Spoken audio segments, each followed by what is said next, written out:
À première vue, c'est tout Niamey qui s'est mobilisé à l'appel du Front patriotique pour la souveraineté à la place de la résistance 6 au rond-point Escadrille pour réserver un accueil de grand jour au Premier ministre Lamine Zen Ali Mahama et ses homologues des États de l'Alliance du Sahel, Dr Shogel Kokala Maïga de la République du Mali et Apollinaire Joachimson de la République du Burkina Faso.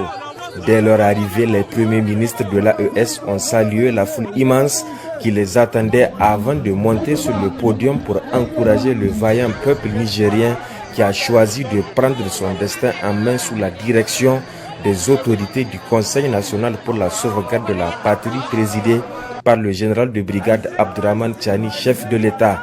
Par ce déplacement, les premiers ministres de l'AES, faut-il le souligner, veulent rendre hommage aux acteurs de la société civile nigérienne qui ont 4 mois durant résisté nuit et jour pour exiger le départ des soldats français, c'est-à-dire de Macron, installés sur notre territoire. Face à l'abnégation du peuple nigérien, ils ont finalement cédé et quitté le 22 décembre dernier.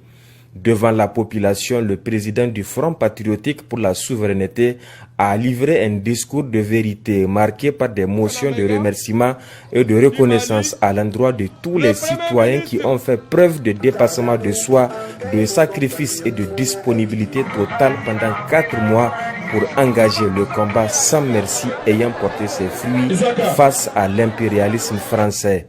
Permettez-moi de remercier tout le peuple nigérien qui a été résilient durant les 4 mois de résistance que nous avons organisés ici.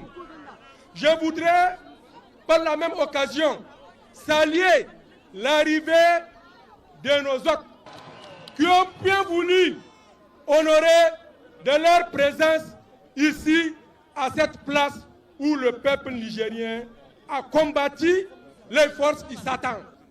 Le 22 décembre 2023, le dernier soldat français avait quitté le sol nigérien. Bravo au peuple nigérien. C'est du jamais vu. Personne n'a vu où un peuple soudé se lève comme un seul homme contre l'impérialisme français, si ce n'est pas ici au Niger. C'est la première fois.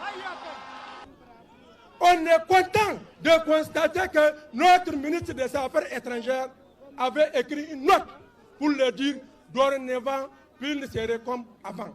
Les manifestants ont salué la mobilisation exceptionnelle avant de formuler des recommandations aux autorités du CNSP et au gouvernement pour mener à bon port la transition.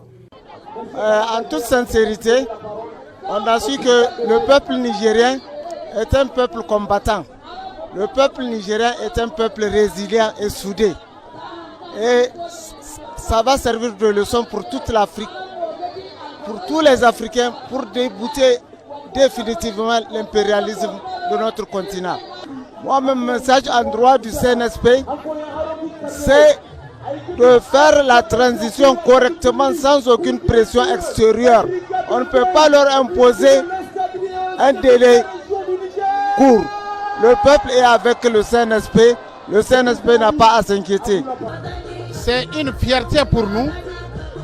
Et les militaires français ont quitté. Ça a répondu à nos attentes parce qu'ils ont montré qu'ils sont des patriotes sincères.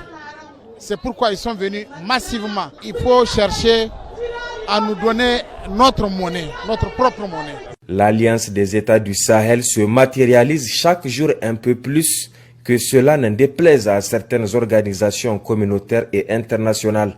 La présence des 3 premiers ministres confirme que nous partageons désormais un destin commun et une vision commune pour l'intérêt du Sahel en général et de nos populations en particulier.